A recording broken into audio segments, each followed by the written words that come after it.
ఓం నమః శివాయ. ఓం నమో నారాయణాయ. ఓం శ్రీ స్వర్ణాకర్షణ కాళభైరవాయ నమో నమః. నరదృష్టి నివారణ కాళభైరవాయ నమో నమః. ఓం కాళకాలాయ విద్మహే కాళాతీతాయ ధీమహి తన్నో శ్రీ స్వర్ణాకర్షణ కాళభైరవ ప్రచోదయాతు.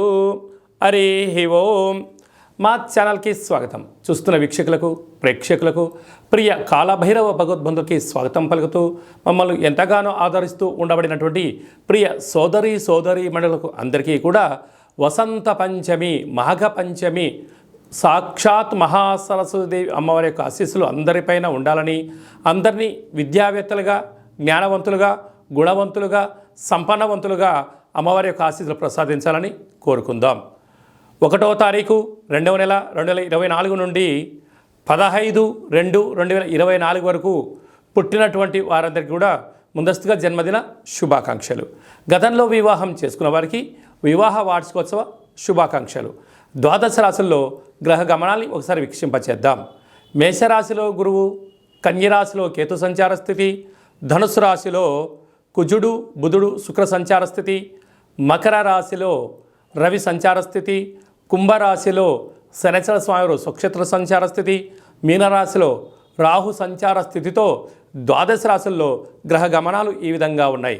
6వ తారీఖున కుజుడు మకర రాశిలోకి ప్రవేశం, 12వ తారీఖున శుక్రుడు మకర రాశిలోకి ప్రవేశం, 14వ తారీఖున రవి భగవానుడు ఏడాది తర్వాత కుంభరాశిలోకి సంచార స్థితి, అక్కడే ఉండబడినటువంటి శనితో కలిపి రవి సంచార స్థితి ఉంటుంది.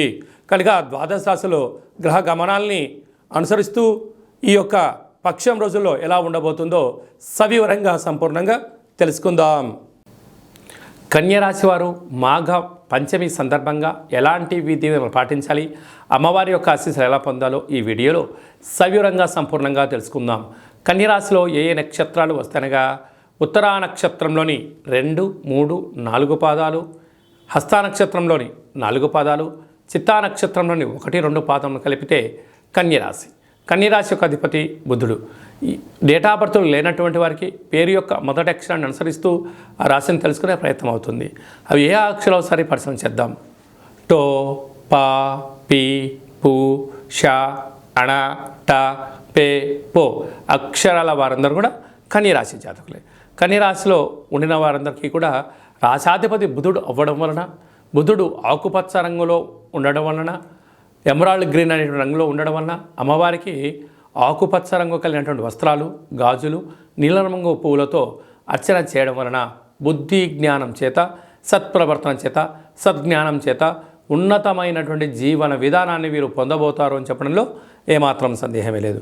అలా రాశిలోని కేతు సంచార స్థితి ఉండడం వలన వీరికి ఆలోచన, విధి విధానం, ఆధ్యాత్మికత, భక్తి భావన వీరి సొంతం అవడం వలన వీరికి అంతా మంచి కాలమే అని చెప్పి గమనించాలి. అర్ధాష్టమ కుజుడు, అర్ధాష్టమ శుక్రుడు కుజదోష ప్రభావ కారణం వలన చిన్న చిన్న విషయాలకు ఆందోళన తగదు. మంగళవారము, శనివారము అష్టమి తిథి ఎందున మీరు మౌనం, ధ్యానం, ప్రశాంతత ఎంతో అవసరం అని చెప్పి మీరు గుర్తుపెట్టుకోగలగాలి. భార్యాభర్తల మధ్య ప్రేమానురాగాలు అవసరము. ఆవేశాలకు వెళ్ళడము, అనర్థాలకు వెళ్ళడము, అనేక రకాల సమస్యలకు కేంద్రబిందువు కాకుండా మౌనంగా, ధ్యానంగా ఉంటూ సమస్యలను నెట్టుకుపోయే ప్రయత్నం చేయండి. అంతా మీ విజయము మీకు కలుగుతుంది.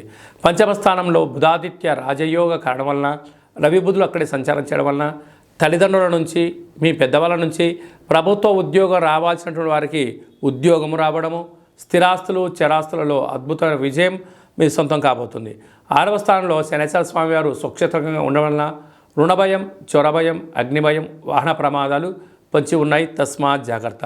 7వ స్థానంలో రాహు సంచార స్థితి ఉండడం వలన వృత్తులలో, ఉద్యోగాల్లో, వ్యాపారాల్లో, సేవారంగ కార్యక్రమాల్లో స్వల్పమైనటువంటి ఆటంకాలు ఉండినను ధర్మ మార్గంగా ఉండడం వలన అద్భుతమైన విజయం మీ సొంతం అవుతుంది. అష్టమంలో గురు సంచార స్థితి ఉండడం వలన వృత్తులలో, ఉద్యోగాల్లో, వ్యాపారాల్లో స్వల్పమైన ఆటంకాలు ఉంటున్నాయి కనుక వీలైనంత వరకు రుద్రాభిషేకం చేసుకోండి. స్వామి యొక్క ఆశీస్సులు పొందండి. స్వయం వృత్తులు, సేవారంగాలు, ఆహార ఉత్పత్తులు, అన్నదాన కార్యక్రమాలు, అలాగే చేతి వృత్తుల వారందరికీ, వ్యవసాయ సోదరీమణులకు కొద్దిపాటి ఓపికగా చేసుకొని వెళ్ళగలిగితే స్థిర చరాస్తులు మీ సొంతం అవుతాయని చెప్పి గమనించాలి.